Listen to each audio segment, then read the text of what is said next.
Good morning, everyone. I'm Sergeant Major Cantu, and I'm going to take a few minutes and talk about a subject that's pretty important to me, and that would be Army profession. And specifically, we're going to talk about the certification criteria of character, competence, and commitment. Just real quick, character is one of the leader attributes and consists of Army values, the warrior and service ethos, discipline, empathy, and humility. And we kind of expect that from everyone in the Army, not just um, soldiers, but leaders as well. So I really want to focus on using a framework to categorize people during the continuum of their career into competence and commitment. So what does that look like? So if you just use, a quad chart, you can categorize people into varying degrees of competence and commitment. So, up here in the upper left corner, we'll use that to talk about high competence and high commitment. This is generally what we expect out of our leaders, to be highly competent and highly committed, and not just using the Army professional definition. Um, Leaders that are certified in competence, character, and commitment, but specifically highly competent and highly committed leaders. Generally speaking, this is going to be a smaller percentage of your population. So if you kind of look at a number that's probably smaller than 20%, and it's probably in between 10 and 15% if we're really being honest with ourselves. And really, when we talk competence, and it's not just expertise. It's education coupled with experience, which make up your expertise. So, a day one platoon sergeant is not necessarily going to be highly competent in the job. He or she will bring a lot of experience into the position, but there's varying levels of experience, whether it's institutional education, operational experience, from previous assignments. But at the end of the day, and you can ask any NCO who has served as a platoon sergeant or a first sergeant, um, by the time they were leaving the job was probably when they were figuring it out. And then the commitment aspect, and that's an intangible quality that you see the results of. And so we can think of people in our formations that fall into this category pretty easily. Like these individuals are pretty easy and stand out, highly competent and highly committed. At the end of the day, this is the expectation that we have of our unit leaders. We'll go and go down to this bottom left quadrant here, and this population will consist of the low competence but high commitment. So, um, regardless of the reason that you joined the Army, you probably joined for something bigger than yourself.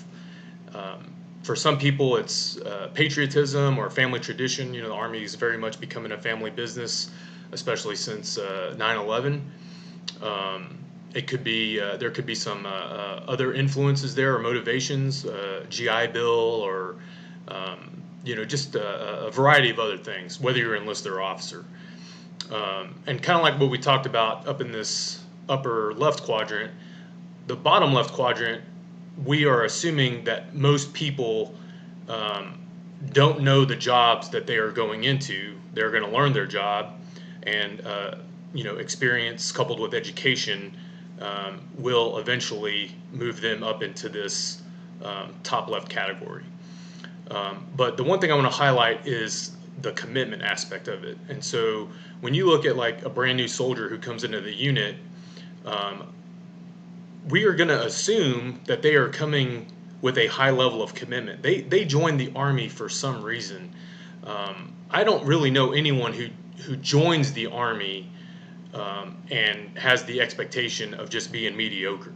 A lot of times, units and leaders and peer groups contribute to people's level of commitment.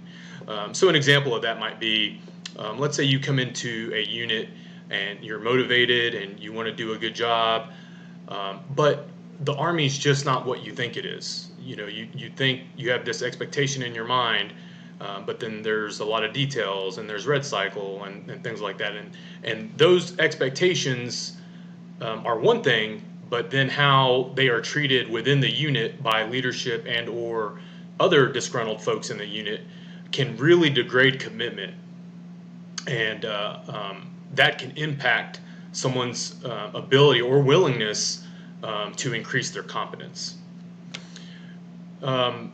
Moving up to this top right quadrant, you have some highly competent people, but their commitment is questionable. You could look at it as, the last one's in, first one's out type folks, those that are just, pulling their cat card out of the computer at 16:59 and, they are waiting to exit the building until the music is done playing so they don't have to stop, and then they're in their car and headed home. It's a job to them. It's not a profession. And this quadrant really separates, when we think of Army professionals, this separates someone who has committed to the profession and someone who's doing whatever duty position that they're assigned to. That's just the job that they do. So a good example of that would be, let's say you are a team leader and it's coming time to counsel your subordinates. Well, you may not have time during a typical duty day, after PT 09 to 1700 to sit down behind a computer and knock out a 4856 on your 2 to 3 subordinates. So when are you going to do that counseling? Is it going to be after 1700? Is it going to be on Saturday or Sunday? Is it going to be on a Donza? And you have to make that decision. At the end of the day, it has to get done. You are required to do it. And an example I would use would be teachers. Especially now in this COVID environment, teachers are having to vacate buildings and classrooms, pretty much when the last bell rings. And for years, teachers have had to grade papers in the evenings, at supper and then on the weekends and input grades in. And so it's not exclusive to the Army working past, 5 p.m. So really, commitment is a much more difficult thing to increase than competence. And so folks like this, I would say, task them, use them for, certain things that have to get done. They're good at their jobs. Personally, I would never entrust someone in this category that I've identified in this category with a crystal ball or like a no-fail mission, because at the end of the day, I know that their commitment is not high. And then in the last category down here that we'll talk about, low competence, low commitment, I'm sure most of you saw that one coming. Hey, I'll leave that to you on what your thoughts are. But at the end of the day, these folks, they really don't have a place in the Army. If they are willing to change, one of the two categories, that's great, and we can work with that. But if they languish down here in this category, they don't care about their job, they're not trying to get better, they are just counting down the days until ETS. We've got to find something else for these folks to do. And even if they are looking to re-enlist, there are a lot of tools out there. There are bars to re-enlistment. Document their performance, because it will reflect. And so, if we're looking at this at being like, the top 20, I think this is probably between 10 and 15%. This is probably the majority of our folks right here in this bottom left category. And then, we've got a percentage up here. This percentage here is probably comparable to what we have up here. and we have some decisions to make as leaders, as who's going to stay and who's going to go. So that pretty much wraps up this video. On the next video, we'll actually talk about some of the essential characteristics of the Army profession: trust, military expertise, esprit de corps, stewardship.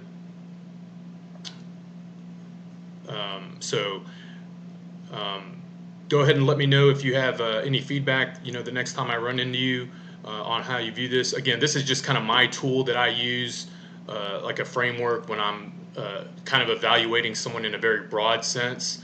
I tend to group people into one of these 4 categories, and then that drives a deeper discussion and evaluation using the Army Leadership Requirements model on their attributes and competencies. All right, everyone, until next time.